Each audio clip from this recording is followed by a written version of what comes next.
Waalaikumsalam warahmatullahi wabarakatuh. Ya Rabbi bil Mustafa balligh maqasidana waghfir lana ma madha ya wasi'al karami.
Alladzi bi ni'matihi tatimmu shalihah wa bi fadlihi tanzilul barakah wal karamah.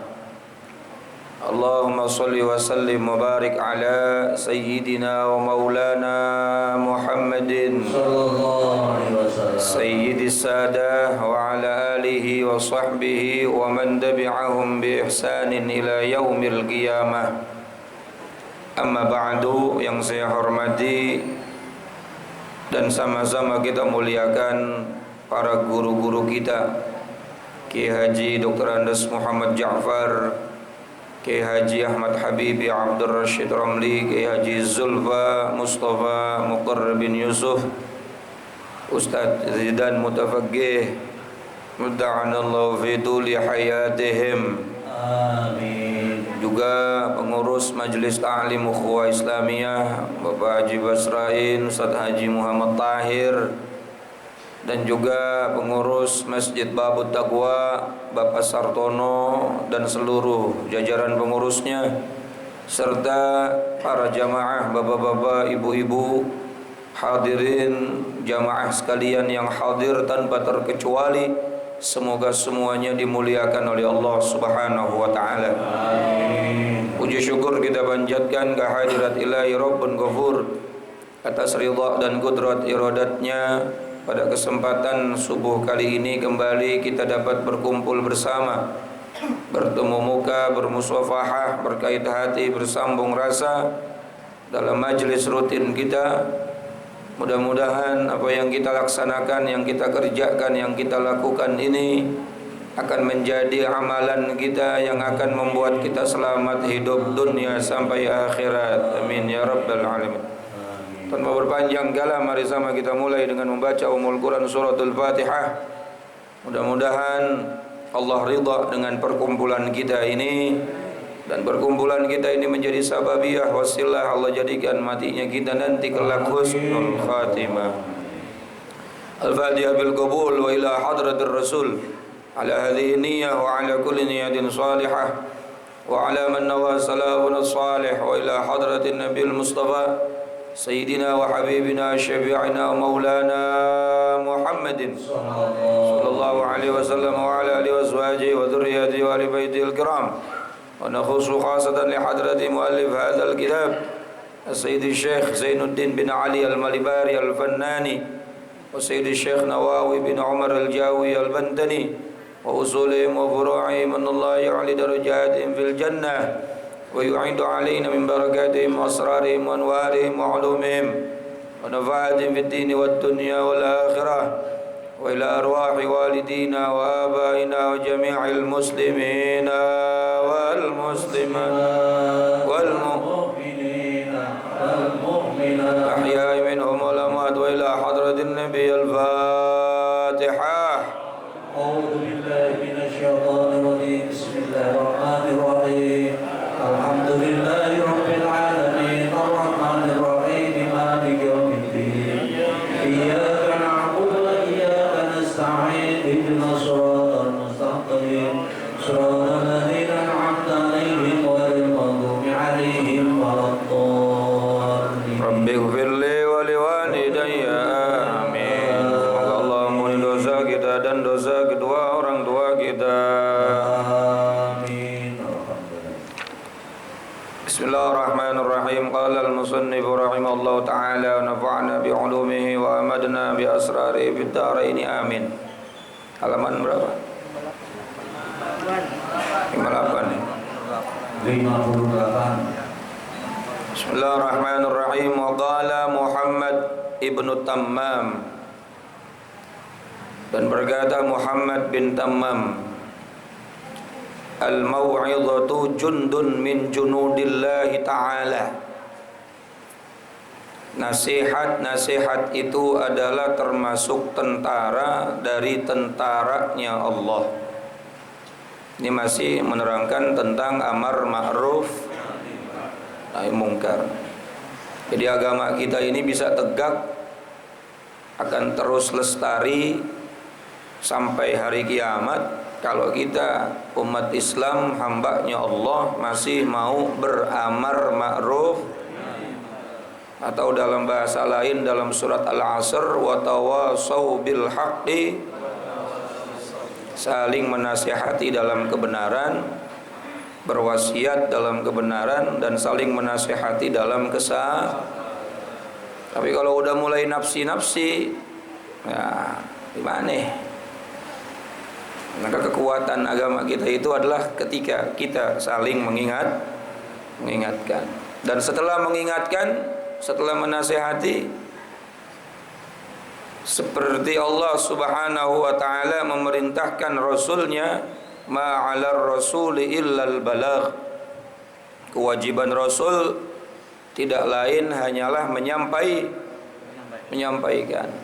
Kewajiban Rasul dan kita semua ini umat Islam tidak lain hanyalah menyampaikan yang benar, menyampaikan yang baik, dan tidak ada kewajiban atau tidak ada daya upaya kita untuk merubah keadaan seseorang, karena hidayah itu milik Allah. Kita cuma bisa menyampaikan, sementara hidayah Allah yang memberikan. Tahdi man tasya wa tudillu, Allah memberikan hidayah kepada orang-orang yang Allah kehendaki, dan Allah juga menyesatkan orang-orang yang Allah kehendaki. Jadi sudah sampaikan saja, gak usah pusing ketika kita menyampaikan sesuatu yang baik lalu orang tersebut tidak berubah menjadi baik. Gak usah pusing, karena memang kewajiban kita cuma menyampaikan. Kayak ngaji begini Pak, ngaji itu kewajibannya ngaji Pak, nggak ada wajib paham. Paham itu anugerah dari, waduh kalau wajib paham nggak boleh bubar sebelum. Yang penting kita ngaji aja sambil berusaha, mudah-mudahan Allah berikan kepahaman. Makanya selalu berdoa, Allahumma faqihna fid din, ya Allah berikanlah aku kepahaman dalam agama. Rabbi zidni warzuqni, ya Allah tambahkanlah ilmuku dan berikan aku rizki anugerah kefahaman. Jadi yang memberikan kita kepahaman Allah, bukan belajar kita. Kadang ada yang belajarnya main-main, pahamnya luar biasa. Ada yang belajarnya serius sampai diapal-apalin tapi nggak paham-paham. Ya, tapi dua-duanya sudah bagus. Kenapa? Sudah menunaikan kewajibannya ngaji. Guru juga begitu. Mbah Mun, Kiai Haji Maimun Zubair Dahlan, beliau katakan sama santri-santrinya, kalau sudah jadi guru, jangan terlalu fokus muridmu ingin jadi ini, jadi itu. Udah fokus aja mengajarkan kebaikan. Nanti kalau muridnya kagak berhasil, kagak sukses, kagak jadi ini dan itu, kamu bakal kecewa. Tapi kalau sudah niatnya mengajarkan kebaikan, semuanya sudah dihitung pahala. Begitu. Jadi wajib kita harus terus-menerus melaksanakan perintah Allah yang namanya saling menasihati, saling berwasiat, saling amar ma'ruf nahi mungkar, mengajak kebaikan, mencegah kemungkaran. Dan itu termasuk jundun min junudillah, tentara dari tentaranya Allah. Nah, tentara itu kan tugasnya apa? Mengamankan. Betul nggak? Ngamanin. Agama Islam ini aman, terjaga dengan nasihat. Betul nggak? Nah, jundun min junudillah, di antara tentara-tentaranya Allah itu adalah nasihat. Yang tadinya orang udah mulai lupa dinasehatin, alhamdulillah jadi ingat lagi. Yang tadinya udah mulai malas dimotivasi, alhamdulillah jadi semangat lagi. Yang tadinya udah hampir jatuh kepada kemaksiatan, lalu ada yang mencegah, alhamdulillah jadi tidak berbuat maksiat. Pantas jika Imam Muhammad bin Tammam berkata, an-nasihah jundun min junudillah. Nasihat itu bala tentaranya Allah. Bukan dengan pasukan, bukan dengan apa tuh agama menjadi terjaga, tetapi dengan saling menasehati, dengan terus lestarinya ada pendidikan agama, dengan terus lestarinya ada pondok pesantren, dengan terus lestarinya ada majelis-majelis taklim, maka agama akan terus lestari, dawam, dan insya Allah abadi. Memang agama kita dijaga sama Allah, tetapi kita yang menjadi pelakunya diperintahkan juga sama Allah untuk amar ma'ruf nahi mungkar. Jangan ngomong udahlah dijaga ini sama Allah. Mau siapa yang jadi pemimpin juga Allah jaga. Iya, tapi kan Allah juga perintahkan. Kuntum khaira ummatin ukhrijat linnasi ta'muruna bil ma'rufi wa tanhauna 'anil munkar. Wa mitluha, dan adapun nasihat itu mitlutin, seperti tanah. Nasihat itu diibaratkan kayak tanah. Yudrabu bi 'alal haiti, yang ditempa menjadi tembok. Kalau kita jalan-jalan ke Timur Tengah, Pak, di Yaman, di Saudi, itu kebanyakan batu batanya, ya bukan kebanyakan, memang semua batu bata itu dari tanah. Tapi kalau di daerah Timur Tengah tuh tanahnya betul-betul tanah, temboknya dari tanah beneran tuh, bikin batu, ya batako gitu. Kalau hujan deras, karena jarang hujan di zonanya, hancur, lumer kayak kue bolu. Kecuali yang udah betul-betul tua, udah lama.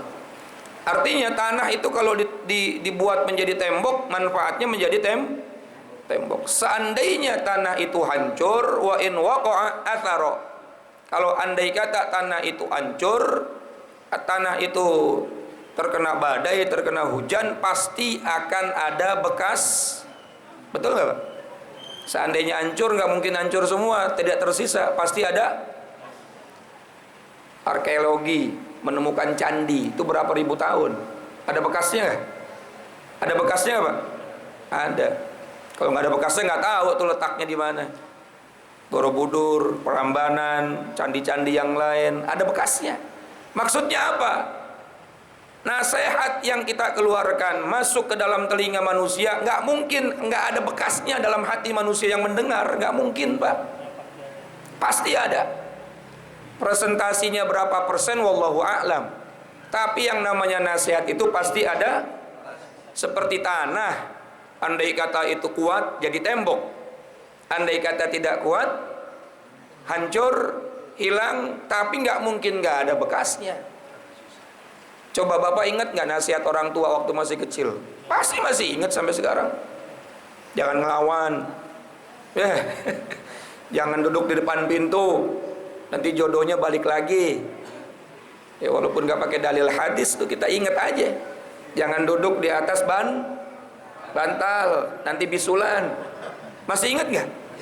Artinya nasihat itu nggak mungkin hilang 100. Jadi jangan apa namanya? Jangan pesimis ketika menasihati seseorang, apalagi nasihatin anak. Terus aja nasihatin, Pak. Pasti bakal ada bekasnya. Tetapi ada tipsnya, kata Nabi, kata para ulama. Ma minal qulub ilal qulub. Apa yang keluar dari hati akan masuk ke dalam hati. Apa yang keluar dari hati akan masuk juga ke dalam hati. Paham nggak kira-kira? Jadi kalau kita nasihatin manusia, nasihatin orang, nasihatin anak karena rasa sayang, karena betul-betul dari hati, itu mulut kita keluar kalimat akan masuk ke dalam hati. Tapi kalau nasihat kita karena egois, karena kemarahan, karena ingin mendapatkan pandangan orang lain, dianggap orang baik, guru dan lain sebagainya, ya masuk kuping kanan keluar kuping kiri. Meskipun begitu pasti ada bekas, walaupun presentasinya berapa persen. Nah, jadi jangan pernah putus asa untuk jadi nasihat itu kayak apa tadi?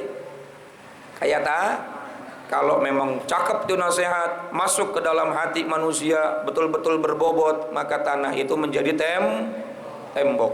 Andai tanah itu tidak terlalu kuat menjadi tembok, dia akan hancur. Tetapi sehancur-hancurnya tembok akan meninggalkan bekas. Guru-guru kita yang sampai sekarang nasihatin kita pasti ada bekasnya. Apalagi nasihat dari orang-orang yang takwa, nasihat dari orang-orang yang saleh, nasihat dari orang-orang yang betul-betul memberikan hikmah, menghujam jantung tidak pernah terlupa. Bahkan para aulia itu jangankan nasihatnya, memandang wajahnya saja dapat merubah keadaan seseorang. Memandang wajahnya dapat merubah keadaan. Habib Ali bin Muhammad bin Husain Al-Habsyi yang tadi dibaca maulidnya tuh, ada 2 maulid dibaca sama Ustadz Iwan. Maulid Ad-Daibai, tapi pada saat Asyraqal bacanya maulid Simtud Durar. Simtud Durar itu yang nyusun Habib Ali bin Muhammad bin Husain Al-Habsyi. Harusnya saya di Solo hari ini, karena Roha hari ini dan hari Senin. Kemudian haulnya hari Selasa. Maulidnya hari Rabu 4 hari. 5 ton sampai 10 ton beras, Bu, Pak, untuk menyambut tamu yang ratusan ribu. Haulnya Habib Ali. Padahal orangnya ada di Sewun, Hadramaut, Yaman. Haulnya di Solo. Kenapa? Ada cucunya di situ sama anaknya. Dimagamkan di Solo. Beliau waktu masih hidup, dalam majelis orang lihat wajahnya saja atau mendapatkan nazroh dari pandangan wajah beliau yang tadinya maksiat menjadi ahli ibadah, baru ngelihat wajahnya. Bagaimana Rasulullah SAW itu baru anak cucunya, baru aulia, baru ulama yang luar biasa. Bagaimana melihat wajah Rasulullah SAW? Ada sahabat Nabi namanya Hasan bin Thabit. Siapa, Pak? Hasan bin Thabit. Hasan bin Thabit ini orang Madinah. Kerjaannya ngebuli orang. Tahu ngebuli? Menghina orang. Dan ini menjadi profesi. Menjadi profesi. Profesi itu berarti dapat ngehina orang dapat duit. Masa itu doang, Pak, orang menghina orang dapat. Tapi sekarang juga banyak sih dipersiapkan untuk menghina orang. Orangnya kagak ada, tapi tulisannya banyak, buzzer. Orang dihina, wah diserang, dapat duit deh. Dari dulu udah ada buzzer tuh. Hasan bin Thabit termasuk, tapi dia elegan. Kenapa elegannya? Elegannya karena kalau mau menghina orang itu pakai syair. Dan kalau dapat order, misalnya siapa yang mau dihina, jahit, dia cari tahu tuh kesehariannya jahit bagaimana, orang tuanya jahit siapa, latar belakangnya bagaimana, istrinya bagaimana. Wah, di cross check dulu. Saat Rasulullah mau hijrah ke Madinah, dia dapat order dari orang-orang Yahudi, orang-orang Quraisy Mekah untuk membuli Nabi Muhammad kalau sampai di kota Madinah. Dapat order tuh, dapat DP lagi. Bener, Pak. Namanya siapa? Hasan bin Thabit. Dicari, di cross check Rasulullah ini anaknya siapa, bapaknya namanya siapa, emaknya siapa, keturunannya siapa, istrinya siapa, keluarganya bagaimana, hari-harinya gimana. Enggak nemu aibnya Nabi, Pak. Bagaimana mau ngebuli? Aib bapaknya kagak nemu, aib emaknya enggak nemu. Nasabun tasibil ula bihulahu. Ya. Wa ba'du fa aqulu wa sayyiduna Muhammad ibn Abdullah ibn Abdul Muttalib wasmuhu Syaibatul Hamdi humidat khisaluhus saniyah. Itu nasabnya Nabi dalam barzanji luar biasa. Tarakus sifah wa lam yusibhu ma'aruhu min adamin wa ila abihi wa ummih. Semua bapak, nenek, moyang dan sampai seluruh kakeknya, dari Sayyidina Abdullah sampai ke Nabi Adam, semuanya meninggalkan yang namanya berzina. Tidak ada yang nikah di luar hukum agama nabi-nabi terdahulu. Tarakus sifah. Semua keturunan Nabi dari Sayyidina Abdullah, Abdul Muttalib, Hashim, Abdul Manaf, sampai ke Adnan, sampai ke Nabi Ismail, sampai ke Nabi Ibrahim, sampai ke Nabi Adam. Tarakus sifah. Semuanya meninggalkan perzina. Artinya pernikahannya baik, sesuai dengan agama-agama terdahulu. Dicari krosek gak ketemu. Muhammad lahir kapan, bagaimana masa kecilnya, lalu bagaimana remajanya. Bahkan remajanya beliau dapat gelar apa, Pak? Al-Amin. Yang ngasih gelar Abu Lahab, Abu Jahal, Abu Sofyan, Utbah, dan semua para pembesar-pembesar Quraisy. Yang ngasih gelar mereka, karena memang dia anak baik, jujur. Sampai Abu Bakar berkata, saking Abu Bakar itu mencintai Nabi dan percaya 1.000.000% dengan kalimatnya Nabi. Seandainya di depan saya lihat dengan mata kepala saya tembok itu warnanya putih, tapi Nabi Muhammad mengatakan tembok itu hitam, Abu Bakar, aku akan lebih percaya dengan kalimat Muhammad. Makanya beliau mendapatkan gelar apa, Pak? As-Siddiq. Walaupun bukan karena itu dapat gelarnya, karena Isra Mi'raj. Semua orang bahkan yang tadinya udah Islam jadi nggak Islam lagi, murtad gara-gara ngedengar cerita Nabi Muhammad naik ke atas langit, turun lagi cuma dalam waktu sekejap. Tapi Nabi Muhammad bercerita seperti itu di hadapan kaum Quraisy. Kata Abu Bakar, lebih dari itu aku percaya. Luar biasa, saking nggak pernah dustanya. Kalau orang nggak pernah dusta, ngomong apa aja pasti dipercaya. Makanya waktu beliau mendapatkan risalah menjadi Rasul, Abu Jahal, Abu Lahab itu bukan nggak percaya, percaya. Pada saat Abu Jahal dengan Abu Sofyan, dengan pembesar-pembesar Quraisy dari Mekah mau ke perang Badar, itu ngobrol. Ini kita lagi mau merangin Muhammad ya? Iya.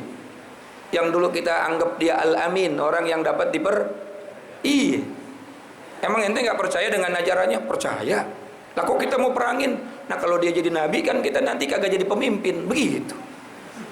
Jadi intinya ada ketakutan. Kalau Nabi Muhammad jadi Rasul, punya banyak pengikut, mereka ditinggalkan. Udah keenakan jadi apa? Pemimpin. Sehingga kepercayaannya dia kepada Nabi Muhammad tertutupi dengan kecintaannya kepada dunia, sehingga dia disebutnya Abu Jahal, bapaknya orang-orang bodoh. Islam menyebut dia Abu Jahal, sementara orang-orang Quraisy menyebutnya Abul Hakam. Siapa Abul Hakam? Abul Hakam itu bapak yang bisa menghukumi atau menghakimi, karena memang dia adalah pembesar. Nama aslinya adalah Umar bin Hisham, yang kemarin kita bahas tuh. Nabi Muhammad pengen dia masuk karena pemuda yang luar biasa. Allahumma a'izzal Islam bi umraini. Ya Allah, muliakanlah Islam dengan engkau masukkan dua orang Umar, yakni Umar bin Khattab dan Umar bin Hisham. Tetapi Allah memilih Umar bin Khattab. Amr bin Hisham atau Umar bin Hisham alias Abu Jahal alias Abul Hakam, dia tetap mati dalam keadaan kafir karena takut, bukan karena dia nggak tahu. Dia yakin bahwa Muhammad nggak pernah dos. Wah, dicari kemana-mana nggak ketemu sisi negatifnya Nabi Muhammad. Pusing sampai hari haknya Rasulullah sampai ke Madinah. Ini Hasan bin Sabit nggak bisa mendapatkan bahan untuk membuli Rasulullah. Akhirnya jujur, profesional, Pak. Saya nggak dapat bahan nih, udah saya balikin lagi DP-nya. Dibalikin lagi DP-nya. Pada saat Rasulullah sampai ke Madinah, bukan bulian, tapi spontanitas dari hati yang jujur, yang bersih, melihat Nabi Muhammad datang dengan kemuliaan luar biasa, wajah yang bercahaya. Apa kata Hasan bin Sabit? Bukannya beliau dibuli, bukannya beliau dicaci maki. Wa ahsanu minka lam taraqattu aini wa ajmalu minka lam talidin nisa'u khuliqta mubarra'an min kulli aibin ka'annaka qad khuliqta kama tasha'u. Syairnya bukan syair bulian, tapi syairnya syair pujian. Karena apa? Ngelihat wajah Nabi langsung berubah hatinya. Itu baru ngelihat wajah, belum dinasehatin, Pak. Baru ngelihat wajahnya, belum dinasehatin, langsung dapat hidayah. Subhanallah. Hebat ya? Hebat gak kira-kira? Makanya kata Rasulullah, jangan kau tinggalkan orang yang ketika kau melihat wajahnya mengingatkanmu kepada Allah. Kalau kita ngelihat wajahnya, kita ingat sama Allah, kita takut sama Allah, maka itu orang betul-betul membuat kita mendapatkan hidayah. Itu Hasan bin Sabit. Sampai akhirnya alhamdulillah kemarin saya umroh tanggal 15 Rabiul Awal, kalau nggak salah itu malam Kamis apa malam Jumat, di Masjid Nabawi. Ini syair sudah mulai dibaca. Kalimat gampangnya, orang Saudi udah mulai pada mau maulid. Yang baca bukan lagi orang biasa, Syekh Abdurrahman As-Sudais. Dan saya ada rekamannya karena saya ada di situ. Wa ahsanu minka lam taraqatu aini wa ajmalu minka lam talidin nisa'u khuliqta mubarra'an min kulli aibin ka'annaka qad khuliqta kama tasha'u. Apa artinya, Pak? Keindahanmu, kegantenganmu tidak pernah mataku melihat sebelumnya makhluk dengan wajah dan rupa seindah ini. Wa ajmalu minka lam talidin nisa'u. Keindahanmu tidak akan pernah ada lagi wanita manapun yang melahirkan manusia sempurna ini. Gak bakal ada lagi manusia lain dilahirkan oleh wanita lain selain baginda kita Nabi Muhammad yang sempurna seperti itu. Khuliqta mubarra'an min kulli aibin. Kau diciptakan terbebas daripada aib. Aib fisik, aib mental, semuanya terbebas. Dicari kemana-mana nggak nemu. Ka'annaka qad khuliqta kama tasha'u. Seolah-olah kamu diciptakan itu seolah-olah bisa merequest, wajah saya begini, rambut saya begini, telinga saya, saking sempurnanya, akhlak saya begini, seolah-olah bisa request. Kalau kita kan terima jadi, Pak. Ya begitu adanya udah. Tapi Nabi Muhammad saking sempurnanya, ini pengakuan dari orang yang melihatnya, seolah-olah engkau diciptakan seolah-olah bisa merequest. Kama tasya'u, sekehendak dirimu. Ya Allah. Dibaca nih syair, Pak, di hadapan Nabi. Nabi senyum. Nabi bukan marah, bukan bilang bid'ah. Bahkan Nabi mendoakan kepada Hasan bin Thabit, Allahumma a'inhu biruhil qudus. Sahih Bukhari, itu hadisnya sahih. Ya Allah, muliakanlah Hasan bin Thabit dengan pertolongan yang kau berikan kepada malaikat Jibril. Didoain Hasan bin Thabit, sehingga Hasan bin Thabit terkenal tentaranya Rasulullah, tetapi senjatanya bukan busur yakni syair.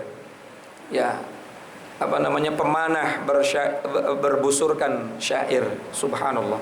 Nah, dari sejarah ini berarti dari zaman Nabi Muhammad masih hidup itu Rasulullah SAW sudah sering dipuji dan Nabi nggak marah. Jadi kenapa orang zaman sekarang banyak orang melantunkan puji-pujian pada marah? Aneh. Dibilang bid'ah lah, inilah, itulah.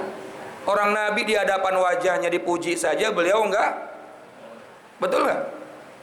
Sampai di Madinah orang-orang Yasrib, Tala'al badru alaina min thaniyatil, telah terbit bulan purnama dari celahnya Bukit Saniyatil Wada. Bukit Saniyatil Wada, Pak. Bukitnya gede, tapi ada celahnya dikit. Nabi Muhammad keluar dari situ. Para penduduk Yasrib yang berhari-hari menunggu Nabi Muhammad senang melihat Nabi Muhammad. Telah terbit bulan purnama. Dipuji nggak kira-kira? Telah terbit bulan purnama, pujian apa hinaan? Wajaba syukru alaina, dan wajib bagi kami bersyukur. Nabi pada saat diberikan syair kayak begitu, Nabi marah nggak? Orang sekarang marah. Ngapain puji-pujian gitu? Udah sholat Allahumma sholli ala Muhammad aja udah. Gak usah pakai puji-pujian yang lain. Bid'ah. Ayo wae. Nah, jadi dari zaman sahabat sudah banyak pujian, dan alhamdulillah Rabiul Awal tahun ini baru pertama kali itu yang namanya lampu yang memancar di atas tower Zamzam itu, yang jam besar itu dinyalakan tepat 12 Rabiul Awal. Lampu itu biasanya cuma nyala di hari raya Idul Fitri doang. Tapi kemarin 12 Rabiul Awal nyala, menunjukkan mereka sudah memperingati. Alhamdulillah, Masya Allah. Jadi memang dari dulu juga Rasulullah sudah maulid, Pak. Nabi maulid. Kalau ada yang bilang Nabi nggak pernah maulid, ente nggak pernah baca hadis. Nabi maulid. Ditanya Rasulullah, kenapa engkau berpuasa pada hari Senin? Rasulullah menjawab, fihi wulidtu. Itu hari Senin adalah hari kelahiranku. Berarti Nabi maulid ya? Nabi memperingati maulidnya nggak? Memperingati lahirnya nggak? Memperingati. Cuma caranya dengan puasa, dengan ibadah. Ya, kalau begitu puasa aja, Tat, nggak usah yang lain-lainnya. Ada aja itu omongannya begitu ya. Nah, akhirnya ditanya, kalau acara maulid kayak begitu, kumpul-kumpul kayak gitu, emang ada dalilnya? Masya Allah, dari dulu sahabat kumpul, Pak. Kumpul memuji-muji Rasulullah SAW. Nabi tahu, Nabi nggak marah. Mereka kumpul, mereka sediakan makanan, makan bareng-bareng dalam rangka bersyukur diberikan karunia yang besar. Apa? Datangnya Nabi Muhammad. Syukuran mereka tiap hari disebutkan Nabi Muhammad begini. Nabi Muhammad dengar, Nabi Muhammad nggak marah. Sehingga Nabi Muhammad bersabda, ana sayyidu min waladi Adam. Aku lebih dari apa yang kau katakan. Aku lebih dari apa yang kau katakan. Bahkan aku ini sayyidu, adalah pemimpin daripada seluruh anak cucu Adam. Wala fakhr, tapi aku nggak berbangga diri. Artinya dari dulu para sahabat juga sudah banyak yang muji-muji. Sampai-sampai Kaisar Bizantium, siapa? Heraklius, Kaisar Romawi, Pak. Itu takut dengan kaum muslimin bukan karena jumlahnya, tapi karena loyalitasnya para sahabat. Coba perang Tabuk itu cuma 3.000 lawan 300.000, Pak. 3.000 lawan. Jadi perang Tabuk itu terjadi saat udah ada. Perang Tabuk terjadi saat ada perjanjian Hudaybiyah. Udah kagak lagi ngurusin kaum kafir Quraisy karena ada perjanjian gencatan senjata. Tiba-tiba ada utusannya Nabi Muhammad untuk bangsa Romawi, bukan cuma disobek suratnya tapi dibunuh delegasinya, utusannya. Marah Rasulullah, ini kehormatan ini. Akhirnya beliau ke Tabuk tuh, karena ada desas-desus orang-orang Romawi juga mau menjajah kota Madinah. 3.000 orang doang, Pak, lawan 300.000. Tapi Rasulullah dari awal sudah tahu, yang pertama nanti menjadi pemimpin kalian adalah Zaid bin Harisah. Kalau Zaid bin Harisah wafat, yang akan menjadi pemimpin gantinya adalah Ja'far. Kalau Ja'far wafat, nanti gantinya satu lagi, Ubaidillah kalau tidak salah. Khalid bin Walid sudah masuk Islam, Rasul nggak kasih dia jabatan dulu, biar dia ngikutin dulu nih yang sudah senior. Tapi ujung-ujungnya setelah 3 panglima yang Rasulullah SAW suruh itu wafat, ujung-ujungnya Khalid bin Walid yang memimpin pasukan. Itu yang namanya pasukan Romawi, dengan melihat kegagahan, kegigihan dan luar biasanya loyalitasnya kepada baginda Nabi SAW, umat Islam yang cuma 3.000, takut mereka. Sehingga setelah perang Tabuk selesai, itu Rasulullah dan kaum muslimin punya derajat yang tinggi di mata suku-suku Arab. Wih, hebat nih Muhammad nih. Saat itu kan adidayanya Romawi sama Persia, udah bisa ngalahin Romawi. Maka ketika itu yang namanya Hudaybiyah, perjanjiannya orang Quraisy dengan kaum muslimin dibatalkan, atau ada yang melanggar dari kaum Quraisy, ketakutan Abu Sufyan, Pak. Datang ke Mekah, Muhammad jangan serang kami. Muhammad jangan serang kami, bukan kami yang membunuh. Bukan kami yang membunuh orang Islam, bukan. Tapi ada provokator-provokator yang lain. Nabi Muhammad diem. Datang Rasulullah bersama 10.000 pasukannya ke Mekah. Malam harinya Abu Sufyan datang lagi ke kemahnya Rasulullah, minta maaf juga sama Nabi, didiemin sama Rasulullah. Sampai akhirnya Abu Sufyan supaya jangan diserang ke kaum Quraisy, masuk Islam, Pak.